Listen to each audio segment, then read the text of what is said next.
Olá, voltamos. Você está na Reconnect, seu programa sobre espiritualidade para além da religião da TVC. Lembrando que se você perdeu o primeiro bloco desse programa ou qualquer outro programa anterior, você pode ver o nosso canal do YouTube, tem esse e todos os outros vídeos, tá? Que é Reconnect Brasil no YouTube, tá? Se você não quiser ver nossa carinha bonita, né, na TV, você pode estar o áudio de todos os programas no Reconnectcast, que é o podcast da Reconnect, que você pode ouvir em qualquer lugar do mundo, onde você estiver, a qualquer hora, através dos seus aplicativos de streaming favoritos, seja Spotify, Deezer, tá? Hoje aqui com a gente, Carla Karenina, estão falando sobre Regressão de regressão. memória. Acho lindo o Deep Memory Process. Segundo método, Deep Memory Process. Eu acho lindo. É lindo. Eu acho lindo. Agora tem uma pergunta, uma curiosidade minha.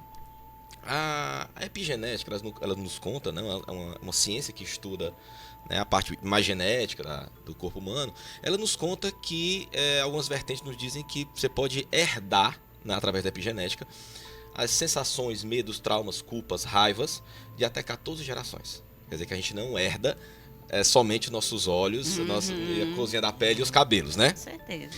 Então, pode acontecer, por exemplo, de um paciente teu tá fazendo uma regressão, tá num processo de cura, não dele, mas ele lembrar como dele, de uma história que não é dele, seja do antepassado dele. Pode.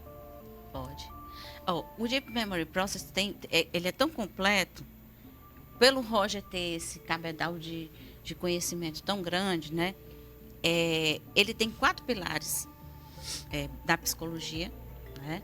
Que é a psicanálise, psicodrama, a Gestalt e as técnicas corporais do Reich, no alemão, né? E também tem as vertentes, estou botando assim, ó, para se encaixar, as vertentes espirituais ou espiritualistas, né? Que são cristianismo místico, que o Roger era apaixonado, né? O espiritismo, o xamanismo e o yoga. Fantástico. Né? Então a gente tem um leque muito grande de conhecimentos que na técnica ele conseguiu juntar de uma forma muito elaborada, muito harmônica, simples. né? Você vê que esse livro do Roger ele não é tão Grosso, não. grosso, né? Porque as coisas se complementam, na verdade. Então, um dos módulos da nossa formação é o módulo Ancestrais, que você aprende a trabalhar com essa transmissão de padrões, de traumas, de bloqueios transgeracionais.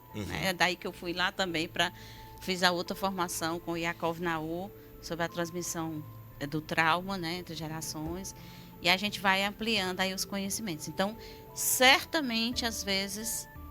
Mas a pessoa tem como ter essa consciência, por exemplo, eu estou sendo tratado por você, a gente vai começando o processo de regressão. Aí eu tenho como minha dor, né? Eu trago todas as sensações físicas, mas aquilo não é meu, aquilo é de um bisavô meu, um exemplo. Sim. Então, como identificar isso? Porque isso deve ser muito sutil, porque ela entende como... Porque tá no DNA dela, permeia o DNA, na verdade, a epigenética, né? Então, como ela saber? Ela não tem como ter essa consciência que não é dela, né? Tá, mas ela sente nela. Ela sente e nela. E isso é trabalhado nela. Tá? Porque assim, se não trabalhar nela, ela vai continuar transmitindo isso. Sentindo e transmitindo, né? Então, assim, muitas das técnicas que a gente usa, os manejos que a gente usa para trabalhar algumas questões, elas, embora simples, elas são muito profundas, né? E é através da imaginação ativa. A história vem, não se sabe de onde. Algumas pessoas, eu já atendi ateu, já atendi, né, pessoas com diferentes vertentes, diferentes crenças religiosas, né? E no final das contas, a sensação, a vivência daquela história é que vale. Então, por exemplo, um ateu já me perguntou uma vez, né? Mas como foi isso? Eu voltei para essa história que eu não vivi essa história, né? Eu disse, isso é importante para você? Isso impacta a sua vida? Isso é importante para você? Você está bem? Né? Não importa, né? Porque, assim, a fantasia, ela é poderosa. Sim. O inconsciente também tem formas de contar uma história de diversas formas, né? Então, assim, às vezes eu não sou capaz de entrar em contato com uma agressão sexual na infância. O que é que eu faço? Eu imagino que foi com outra pessoa. Mas eu estou vivendo a outra pessoa aqui agora. Estou interpretando essa história. Para mim é o que vale. Você falou em religião, muito, muito bacana. Algumas crenças, doutrinas ou vertentes religiosas acreditam que nós precisamos, a nossa alma precisa, através viver várias encarnações, né, para tratar justamente, para curar traumas, medos, culpas e resgatar muita coisa. Você acha que através da regressão a gente a gente curta um pouquinho o caminho, já que eu tô já tratando alguns traumas que eu teria que tratar em várias encarnações? No meu caso, eu posso dizer que sim. Então você dá uma burladazinha na reencarnação, né? Eu acho que não, reencarnei tanto já. Se Deus me deu o privilégio de nessa, eu saber. Um atalhozinho, talvez. Muitas das outras é porque estava na hora. A alma tem que estar pronta para viver certas experiências, sabe? Eu acho isso é muito tranquilo para mim, por exemplo, quando eu recebo alguma pessoa com uma história que ela não consegue entrar mais profundamente numa questão. Tranquilo, vou indicar um outro profissional, um colega, que possa fazer um trabalho de base com aquela pessoa para ela ter condições de acessar uma outra hora. Tudo tem sua hora, né? Geralmente não. Geralmente quando a pessoa chega para mim, ela já chega, eu costumo dizer que eu sou a UTI. A última tentativa do indivíduo. Entendeu? Ela já passou. Adorei. Vou usar a UTI. A última tentativa do indivíduo. Vá pra UTI. Porque ela já fez tudo. E como é uma coisa inconsciente, é preciso um método mais profundo, como o Deep Memory Process, né? Um processo mais profundo para acessar, né? Então, assim, é libertador quando a pessoa consegue. Mas pode ser que ela não consiga através da minha abordagem. E está tudo bem, né?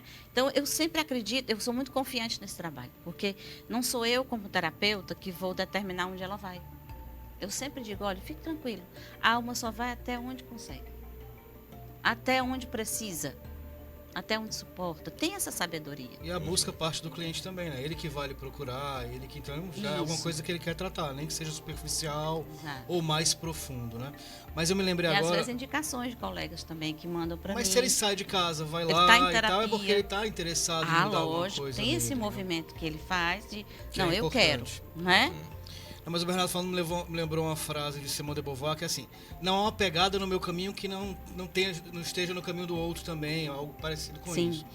Então, assim, em relação à terapia de forma individualizada, eu vou me curar dos meus traumas, mas não tem traumas que são vivenciados nas pessoas que também convivem comigo, ou que são influenciados, ou são situações que permeiam ali o coletivo das pessoas que você convive, seja no trabalho, seja na família.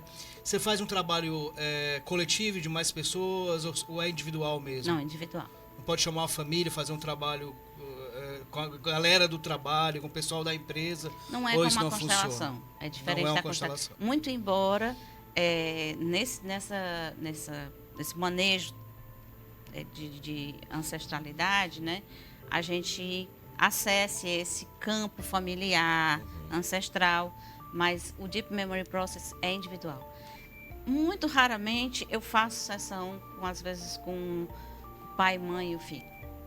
Mas é já possível. aconteceu de fazer, né? É possível. Para integrar. E às vezes eu trato de famílias inteiras. Mas de forma separada. De formas separadas, né? E aí realmente é um exercício bem interessante para mim como terapeuta. Mas voltando à tua pergunta das várias vidas, né? Eu, como na minha época de formanda, né? Na técnica, foram 3 anos de formação. Bem longo, né? Muito longo, profundo. Realmente muito completa a formação. E a gente passa pelo processo. Como Freud dizia, você não vai com seu cliente aonde você não foi. Né? Então eu tive que ir. A pessoa que se forma nessa técnica, ela tem que vivenciar o processo. Muito mais do que ler. É prática, né? Então você passar pelo processo é muito importante. Então foram muitas histórias que vieram para mim. É tanto que eu vou lançar um livro, né? Bacana. Finalizando aí já. Volte aqui quando lançar, já está convidado. Vai ser o meu primeiro romance. Eu quero vir mesmo, né? E está em finalização, assim, de correções ortográficas e, né? Últimos Ajustes, que conta uma das regressões a que eu me submeti, né, como cliente. E que tinha tudo a ver com os meus complexos de hoje, como artista, né? Principalmente como artista. Eu não aceitava muito essa história de ser artista. Não me validava. Isso já depois de ir para a Globo, para a escolinha e tudo, eu me sentia inadequada. Me sentia... Não merecedora, talvez? Não era bem isso, não. Eu me sentia inferior às outras pessoas, tudo, né? Então, eu fui descobrir aí na regressão uma história que foi muito traumática para mim e eu resolvi escrever em forma de romance. Bacana. Me diga uma coisa, Carla. No lobo frontal é onde as memórias de curto prazo se unem às memórias de longo prazo para formar o que a gente chama de raciocínio criativo.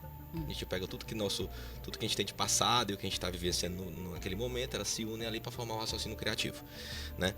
Então, o nome já está dizendo, é criativo, né? Se misturam, essas memórias se misturam. Sim. Né? Você acha que pode acontecer no processo de regressão as pessoas também criarem algumas histórias misturadas a uma verdade, a um trauma? Pode ser que sim. E para mim não importa. Uhum. Não importa.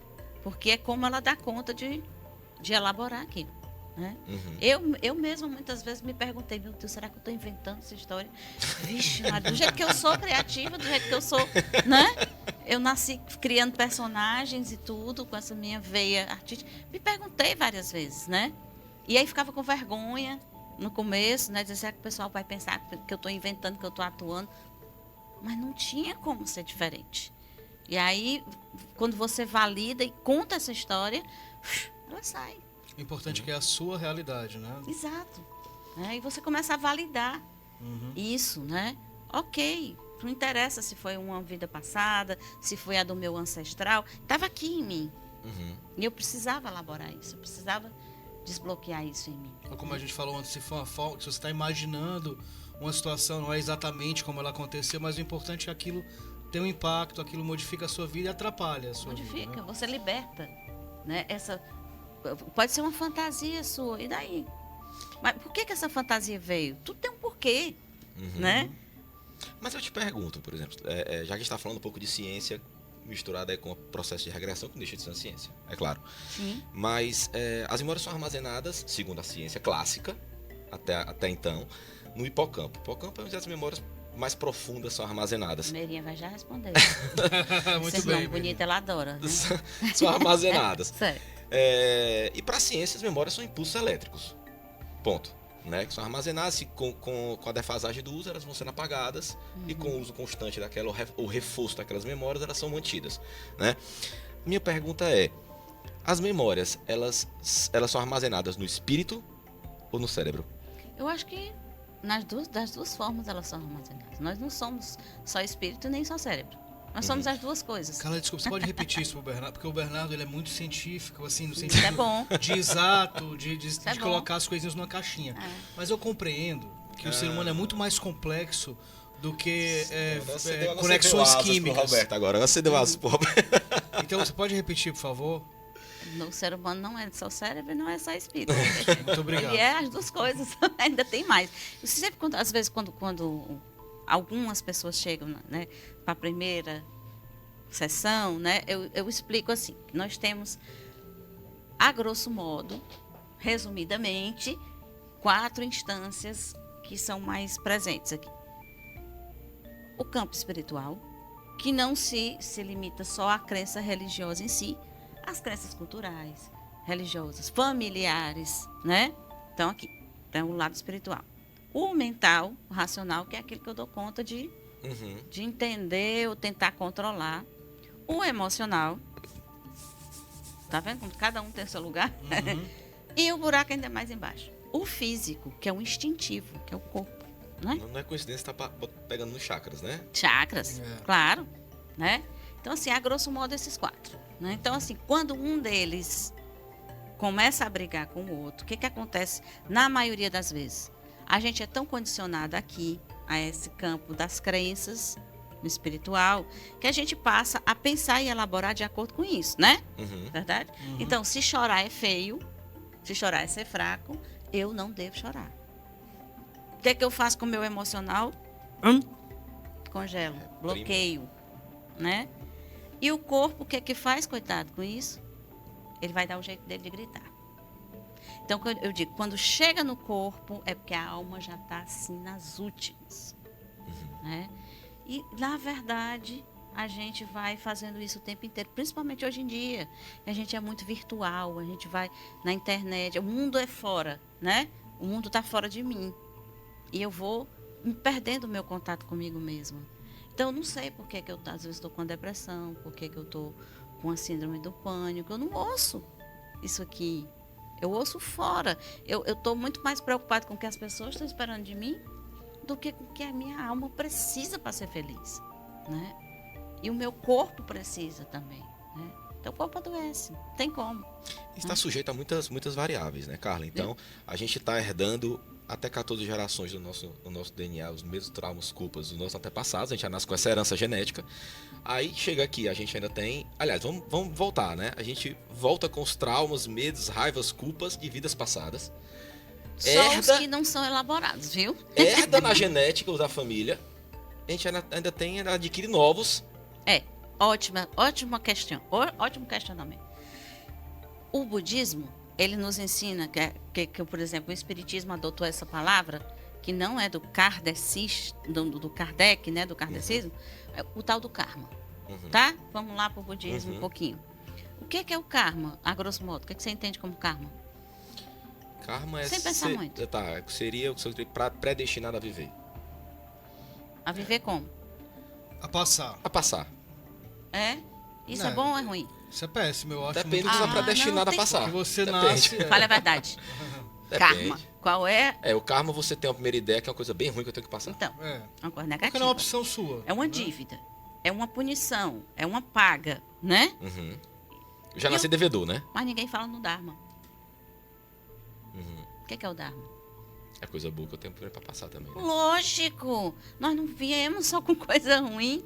Tem um equilíbrio, né? Nós temos uma sabedoria armazenada também.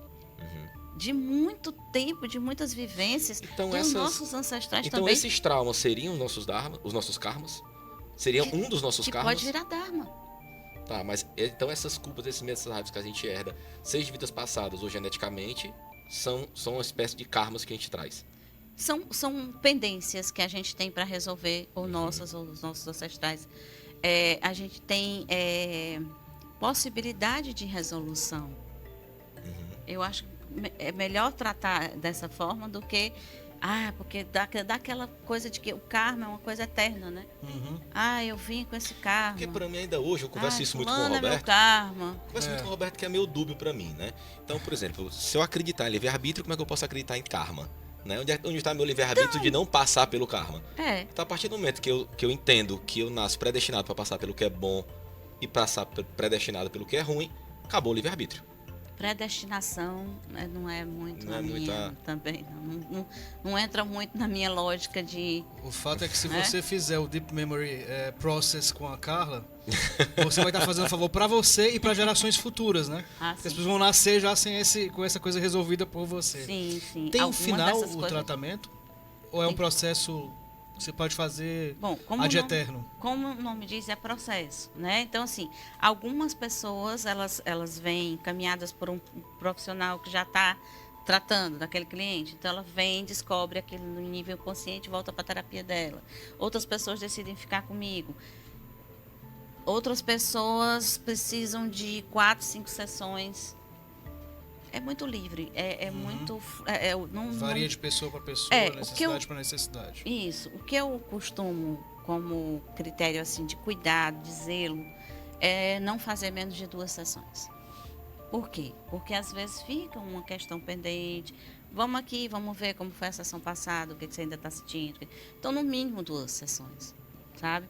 E às vezes a pessoa vê realmente... Isso sempre é acordado entre eu, terapeuta, e entre mim e a pessoa que está sendo, né?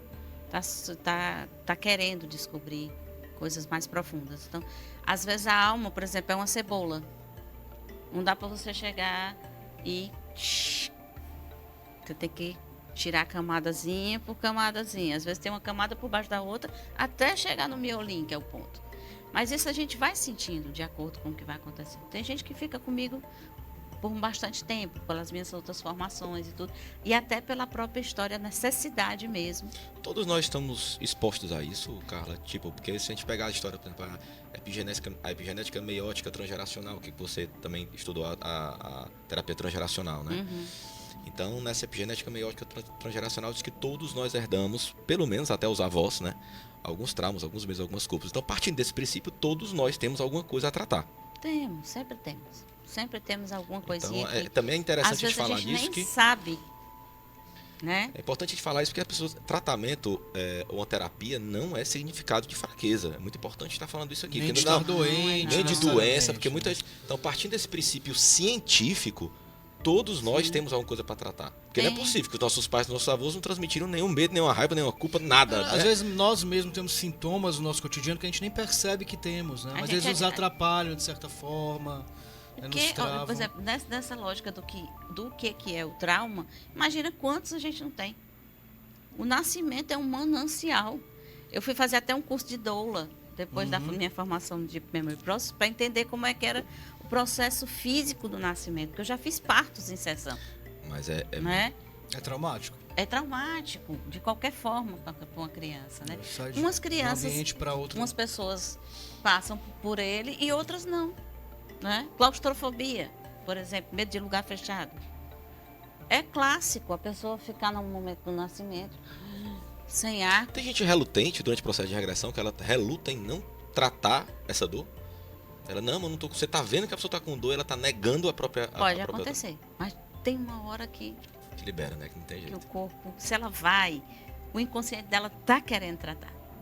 Então ela reluta, né? Teve um caso assim muito interessante para tem alguns casos interessantes, mas um lindo assim que eu posso dizer que era uma pessoa muito cientista, né? Inclusive trabalhar na área médica e tudo, muito, né? Cética com relação a algumas coisas, mas estava ali num processo de descoberta. E ela chegou para tratar de uma outra coisa, né? E eu notava uma tosse esquisita. Se essa tosse, isso aqui é crônico, eu tomo isso, tomo aquilo, tarará, né? E aí um dia eu peguei pelo corpo, né? Sabia que ela estava precisando daquilo, né? Mas aí vamos ver aqui se o corpo dela, se a alma dela tá pronta para se descobrir. E assim, essa pessoa lida com bebês prematuros, né? E ela foi para a cena do parto. Ela teve um problema respiratório. Então foi lindo o trabalho, porque eu pedi para a adulta de hoje, profissional competente nessa área, fazer com aquele bebê o que precisava ser feito. E aí é lindo a reação do corpo da pessoa na hora, né? Ela deu uma respirada, como se tivesse desbloqueado mesmo. Pedi para ela pegar o bebê no colo, calentar o bebê, tá tudo bem agora. E ela parou com a tosse. Que fantástico. Há riscos, Carla, de mexer em algo tão profundo, de reviver traumas. Há risco de criar outros traumas. Que a pessoa que não sabe o manejo. Então tem que ser um profissional. Porque, por exemplo, claro, né? Você vai sério você tá mexendo. Você vai fazer uma regressão para curar um trauma que você acha que você tem. Aí nessa mesma história aparece uma outra situação que você não estava lembrado. Você tem que saber como lidar com aquilo, né? Mas assim, eu não tenho muitas histórias assim de não ter dado certo, não. Porque é como eu te disse, às vezes a gente tem que se despir dessa coisa de eu sou curador, eu sou, né, milagrosa, o Deep Memory é um milagre. Não é. Você tem que confiar na pessoa também, né? A pessoa está lá muito mais por ela mesma, eu estou como uma guia há uma confiança naquilo. Aquilo vai acontecer e eu estou aqui para segurar, para sustentar, né? E a pessoa mesmo vai até onde pode. Ela não vai arriscar mais do que ela deve. É importante que você falou também sobre o seu trabalho, sobre a sua história, sobre o seu conhecimento.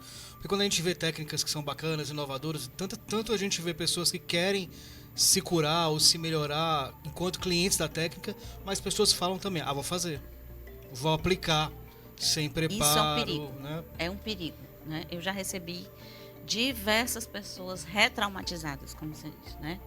Eu fui fazer, eu fiz pela internet, às vezes.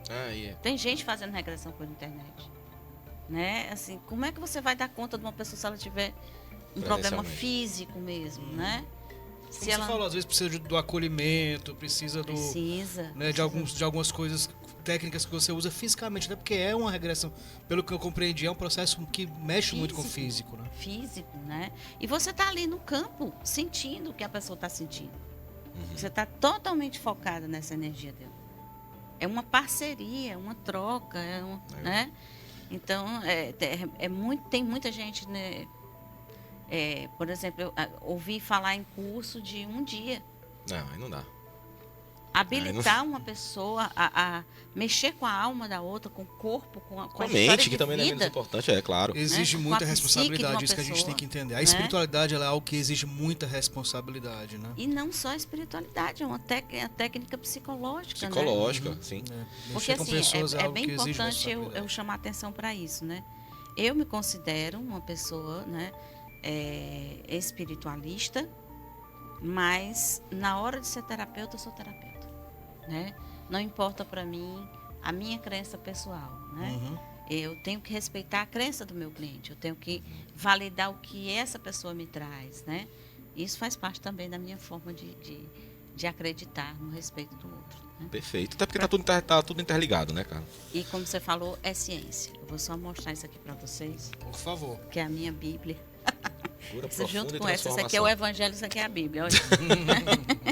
Cura Profunda e Transformação, que é o do Hans Tendan. Ele elaborou esse livro aqui, que é de 458 páginas. Eita! Fala no Roger Unger. E vocês verem como é uma ciência hoje, né? Ela é validada. Mas se você quiser também saber bem mais coisa, bastante material que ela tem no site dela, que é carlacarenina.com.br. Vai aparecer aqui, carlacarenina.com.br. Então, eu não sei com que tempo, mas lá também você vai poder agendar algum atendimento com ela. Não sei que tempo que essa moça tem. Porque vive gravando, vive tá com os Rony, né? Com o Sônia, até final de fevereiro eu tô atendendo. Na Multishow. Tô atendendo, eu tô no Multishow gravando. Com a simbiose, né? Simbiose. E aí a partir de março eu vou atender normalmente. As pessoas podem deixar um e-mailzinho lá com perguntas. Então, tá aqui o endereço da Carla, carlacarenina.com.br. Se você perdeu qualquer um dos nossos programas, não esquece de ver essa entrevista também. Para rever essa entrevista, acabou. Não! Acabou. Não vai. Acabou.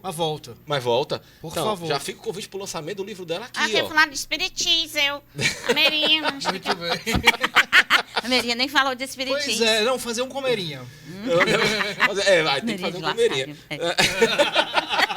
Sabe mais que eu, bicho. Então, pra você que esteve com a gente até agora, muito obrigado. Esse papo muito bacana sobre regressão com Carla Karenina. Se você quiser rever esse e qualquer outro nosso programa que já passou aqui na telinha da TVC, dá uma olhada lá no nosso canal do YouTube, que é Reconnect Brasil, para ouvir o áudio também desse e de todos os programas, onde e quando você quiser. Pode ouvir no nosso Reconnecast, que é o nosso podcast da Reconnect no Spotify ou Deezer. Carla Karenina, muitíssimo obrigado. Muito obrigado. Muito prazer tê-la aqui. Foi um prazer. Berto, muito obrigado. Obrigado, Bernardo. Adoramos. Volte sempre. Valeu, e até a próxima Reconexão.